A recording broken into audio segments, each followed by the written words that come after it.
नमस्कार विद्यार्थी मित्रों, आज हम कक्षा 8 में इकाई 4 कर्मयोगी लाल बहादुर शास्त्री इनके जीवन चरित्र के बारे में हमने पिछले अध्याय में पढ़ा।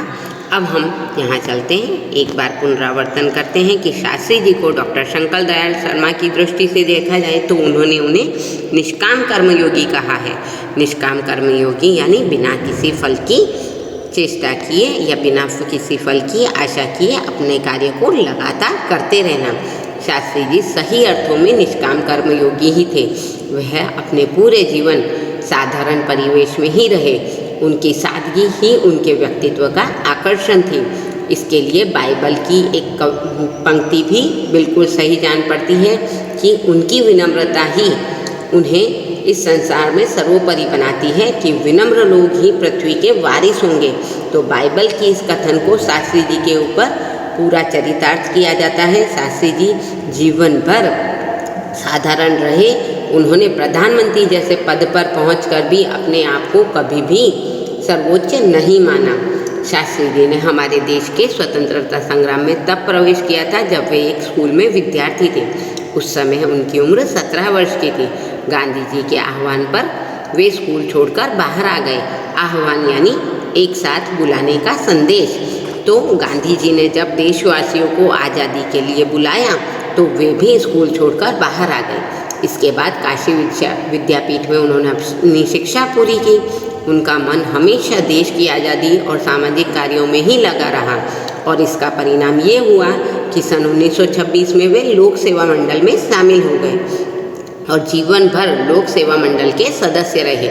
इसमें शामिल होने के बाद शास्त्री जी ने गांधी जी के विचारों के अनुरूप अछूतोद्धार के काम में अपने आप को लगाया। अछूतोद्धार का आंदोलन जो कि कुछ इस प्रकार से है मित्रों कि पहले के लोग अछूत व्यक्तियों में भेदभाव करते थे, यानी छोटी जाति के लोगों में बहुत ही ज़्यादा भेदभाव किया जाता था। उन्हें बुरी दृष्टि से देखा जाता था, उन्हें हर समय अपशकुन माना जाता था। तो गांधी जी ने ऐसे लोगों को हरिजन कहा और हरिजनों की सेवा में वह स्वयं भी लगे रहे। वह कहते थे कि हमारे लिए सभी मनुष्य एक समान हैं, इसलिए अछूतोद्धार का आंदोलन उन्होंने चलाया। यहाँ से शास्त्री जी के जीवन का एक नया अध्याय प्रारंभ हुआ। सन 1930 में जब नमक कानून तोड़ो आंदोलन शुरू हुआ तो उसमें शास्त्री जी ने भी भाग लिया। इसके फलस्वरूप उन्हें जेल जाना पड़ा। यहाँ से शास्त्री जी की जो जेल यात्रा की शुरुआत हुई तो वह लगातार 12 सालों तक यानी सन 1942 के भारत छोड़ो आंदोलन तक चलती रही। इन 12 सालों में वह 7 बार जेल गए और इसी से हम ये अंदाज लगा सकते हैं कि उनके अंदर देश की आज़ादी के लिए कितनी लालसा थी। दूसरी जेल यात्रा उन्होंने सन 1932 में किसान आंदोलन में भाग लेने के लिए की। सन 1942 की जो उनकी जेल यात्रा थी वह सबसे लंबी थी, यानी उस समय वे लगभग 3 साल तक जेल में रहे।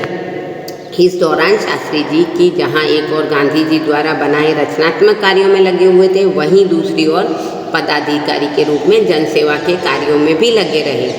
सन 1935 में वे संयुक्त प्रांतीय कांग्रेस कमेटी के सचिव बने।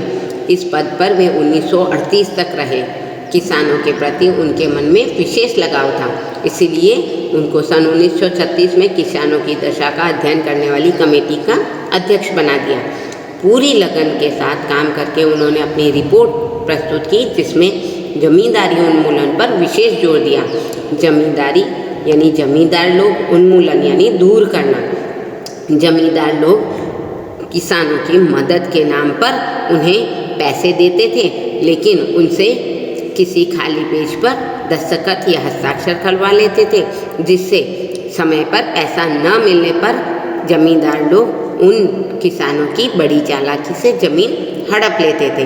तो इस दशा का अवलोकन शास्त्री जी ने किया तो जमींदारी उन्मूलन पर उन्होंने सबसे ज़्यादा जोर दिया ताकि किसानों को उनका सही मुआवजा मिल सके।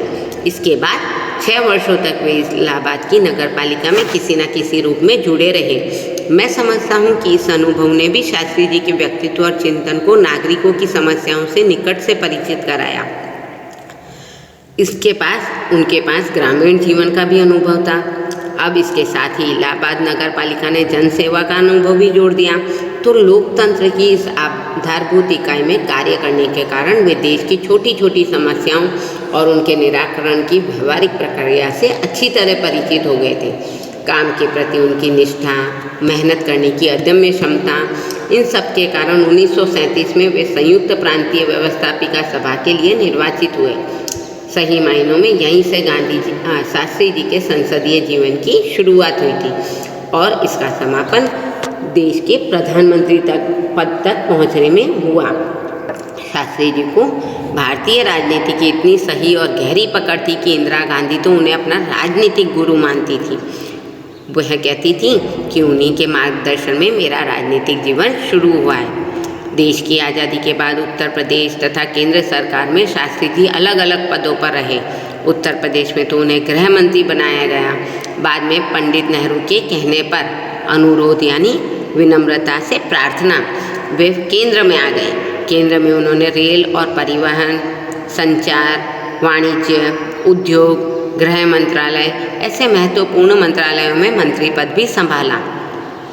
इन पदों पर रहते हुए शास्त्री जी ने अपनी जिस प्रशासकीय दक्षता का प्रमाण दिया वह हमारे देश के लिए उदाहरण है।